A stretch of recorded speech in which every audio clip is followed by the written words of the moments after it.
name's Nate Adams of the Forrest Gump 1 page. You know, I didn't mean for it to say Forrest Gump 1. I know it says For Gump 1. I didn't want it to say that, but I did. Anyway, here I've been completely inactive on the site recently. I've been working on my next Cloverbuds project, if you can believe it or not. It's not a big deal. I'm here to give you my full review of Resident Evil Afterlife in 3D. The film stars Mila Jovovich. It opened last week. This is a later review of the latest addition to this series. The thing is, we thought we had seen them all. Another Resident Evil film, like the lead character in the film, Mila Jovovich's Alice, these movies won't die. They keep making more and more and after another, but this one does have a little more edge and width than the previous entries. The director from the first one, which is Resident Evil, which is probably arguably the best of the series, Paul W.S. Anderson, and this time he is bringing his nice big huge gigantic 3D camera with him. Like every other 3D, like every other film coming out in this day and age, it's in 3D. But Resident Evil was made for 3D, so it was not as bad as my expectations were going to be. The film does have a fast-paced running time that flows very nice and smoothly, unlike Machete, which felt like it went on and on. The 3D is impressive, and the movie, I will admit, some of the blood-splattering scenes did keep you on the edge of my seat. Maybe yours, I don't know. Which is pretty neat. But this Resident Evil film is not the best of the series. That honor still remains vulgar to the first Resident Evil. The film starts off, we see Alice, Mila Jovovich, who is trying to breach the Umbrella Corporation and bring their entire operation down once and for all. I mean, come on. How long has she been trying to bring them down? What, 4 movies now? Resident Evil Apocalypse, Extinction. All of them. She failed, and it's just like... Okay, anyway.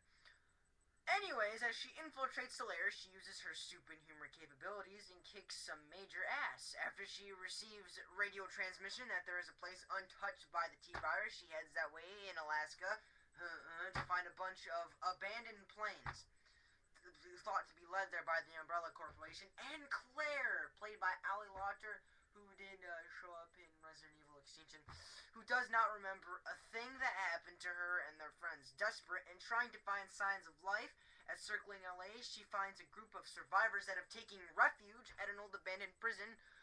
This is where she finds a group who are desperate to get out of there, but with the gates keeping them safe are getting destroyed, and with thousands of flesh-eating zombies.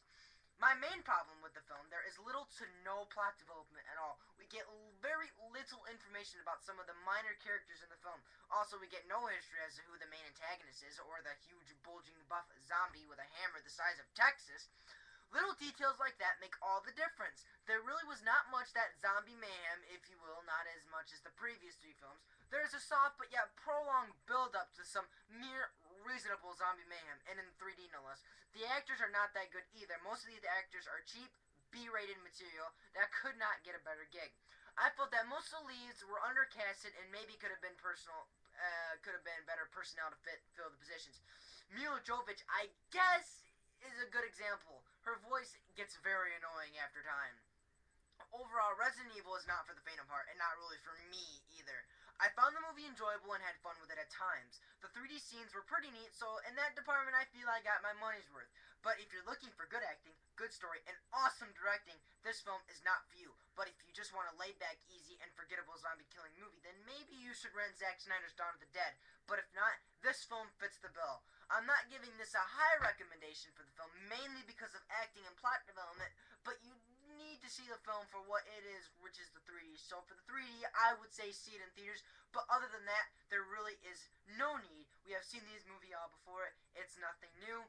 Resident Evil is a pompous film. The nature and reality of it gets boring or so after the first 20 minutes. The 3D is impressive and will jump at you, but the performances are terrible, the directing needs work, and the story needs a major upgrade. I'm Nate Adams. I'm giving Resident Evil a C. You can get all my reviews at www.forrestgump1.webs.com, or you can find them all here on YouTube. Nate Adams signing off. We'll be back next week for a review of Ben Affleck's The Town.